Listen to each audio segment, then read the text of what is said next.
find to be an interesting video for you tonight. Now, I have some various rocks set out on the table here before me, and each one is unique in its own way.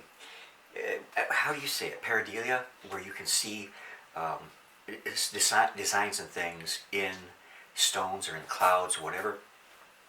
So a lot of times when I've been out on the field with Gil, I have found stones and rocks that look like something other than what they are.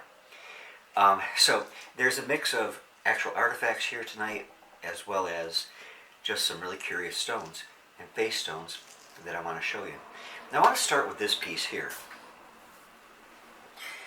There's nothing exceptional really about the piece, except the way it has been sculpted by nature. It tumbled around in the farm field for many decades, many thousands of years probably, but it is unmodified in my opinion, and so it's not an artifact, but it is a genuine cool piece of God's handiwork in his designs in nature. It reminds me of something, I just don't know what. Okay. In ancient times, the Native Americans believed in a plethora of spirits. Just about everything had a spirit. And there was an evil spirit named Mishinitu. And Mishinitu, according to what I've read, was the one who originated evil. And Mishinitu's foot went missing at one time. So on the farm field the other day, I found this stone that looks like a foot. And I thought it was really cool. And it reminded me of the legend of Mishinitu's foot. And I have that here on YouTube. I promise I'll try to remember to put a link to that video so you can see it if you're interested. But as you can see, it looks like a foot. Very cool. Flat on the bottom. It has nothing that would indicate to me that it is an actual artifact, but just a very curious looking stone. Would they have picked it, the ancients, the Native Americans that lived here all those years ago, would they have picked it up if they saw it and use it as a maybe personal Manitou or effigy or whatever? I don't know, can't say, but I do know it's not been modified by ancient man, but it is indeed very interesting. Now here is another interesting one, and actually this piece I've had for a long time, and I might have shown it to you before, but it looks very much like a bird's head in profile. And again with this one, I don't know if this was formed naturally or if this might have been the handiwork of man creating a piece of portable rock art. It is a very chalky stone, but you can, it really looks like it's been worked. And the traces of working on it would be not as evident now because it is such a soft stone and wears away very easily.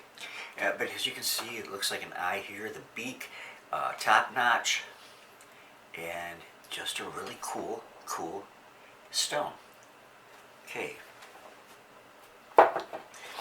Now, a lot of people find rocks that have human faces of one variety or another in them. And the plain simple fact of the matter is, you could pick up any number of rocks you want in any given area that you can see a human face profiled in. They're fascinating, absolutely. And I have a couple here that I'd like to show you. Now, this one might take a little more imagination to see the human face in it, but I look at this dark area up here like it's a cap or a hat. And then we have an eye here, a twisted nose here, and a very strong chin right there. Again, it's just a natural formation, but nature, God's nature, makes some awesome things for us to look at. All right, here's another face stone, and here we have the eye. Here's the nose, and then the mouth, and the chin. There are people that will swear that this was altered by ancient man and that they made it to be this way. On these pieces, I'm sorry, I just don't believe that. If it doesn't show a pattern, a wear pattern that shows that it had been worked on, then you can't really attribute it to ancient man. But it is a cool stone. Okay, got another one here similar to that one, but right here we have the eye, nose, upper lip, mouth, and chin. And just again, just an interesting human face and profile stone. One could build quite a fascinating collection out of these kind of pieces if you wanted to. This one looks like a Native American Indian to me. You have an eye here.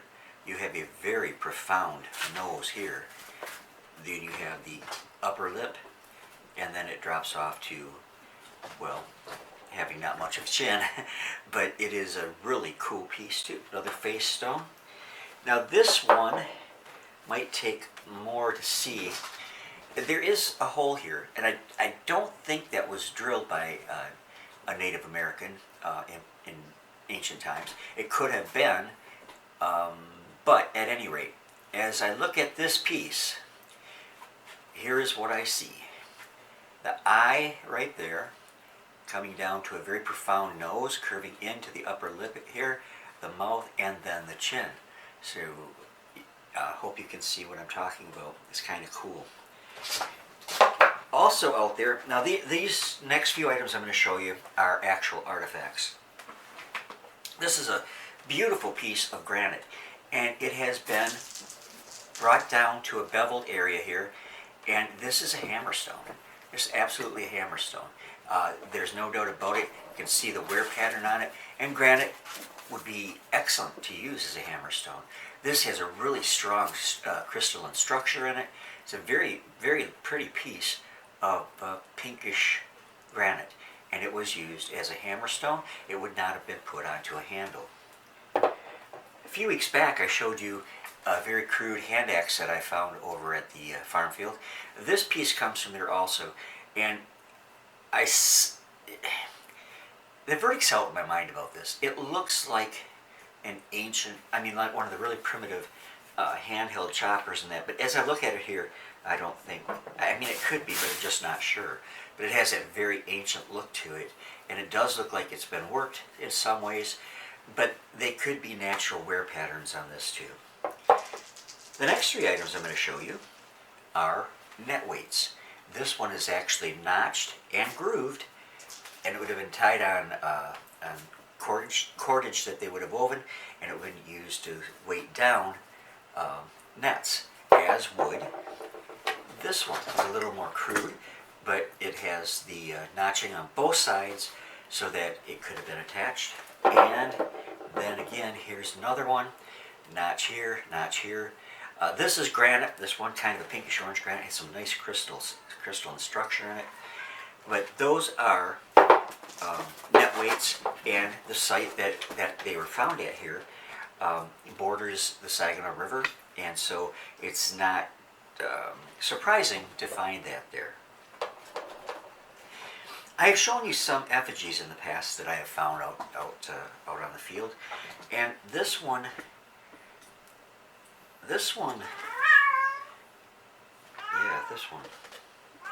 okay.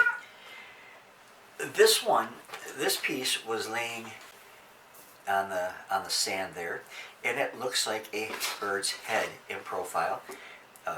Here's the head, the eye area. Here's the hooked beak, and then the neck. It's a very interesting piece. It is made out of the outer cortex of a chert, nodule, or tab, and this one could very easily have been modified into that shape. And next up, where did it go? Well, I don't see it here. But at any rate, let's do this. This piece of glass Gil found on the farm field, and he believes it is obsidian. And I want to believe it's obsidian, but the color, obsidian generally is black, but not always. This almost has a purplish cast to it when you, in the parts that you can look through. Now, I kind of felt that it might be bottle glass, but in retrospect, I don't. I believe that it is obsidian. I myself have found a number of flakes of obsidian on the farm field, and Gil has found a couple other ones too. And what's really cool about that is that this does not occur naturally in Michigan or anywhere near Michigan. You would have to go out west to Washington, Oregon, those states to be able to find. It's volcanic glass. And oddly, it's the same. It is considered chert, even though a lot of the arrowheads and things that I show you are made out of chert. You can tell a big difference between them and glass. But that cat is driving me nuts. I hope it's not bothering you all. Sometimes you like to pick up just a really pretty stone, and this one qualifies. It's got a mottled black and orangish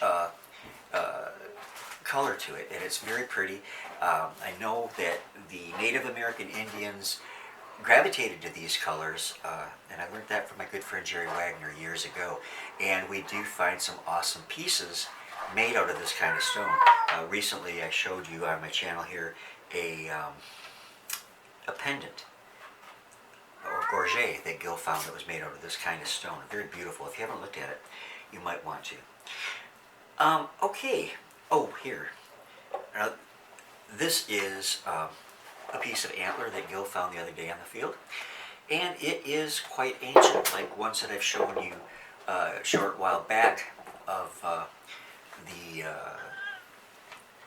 the antler piece that had an effigy head carved on it, an animal effigy head. I don't see any carving on this, but it is extremely ancient like the other pieces, and so this will be housed in my collection with the other pieces of antler that we have found. It does curiously have the look of the head of a bird again, sweeping down to the beak and then down in profile. I don't think that was intended though, but it is a cool piece, and I was really happy that Gil found it and didn't want to put it in his collection, so it is in mine. And let's see, lastly, this is an odd piece. It is gray chert, Bayport chert. This came from the thumb area of Michigan, and this was being worked into some sort of tool, but I cannot ascertain what they were doing.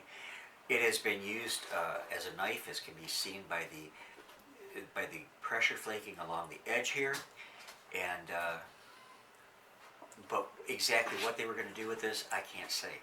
It would have made a good knife though, because you could put your finger right there and apply a lot of pressure to that blade part there to cut whatever you wanted to. So, that's what I have to show you tonight. I hope you enjoyed taking a look at them. I enjoyed showing them to you. And I will talk to you all real soon again, God willing.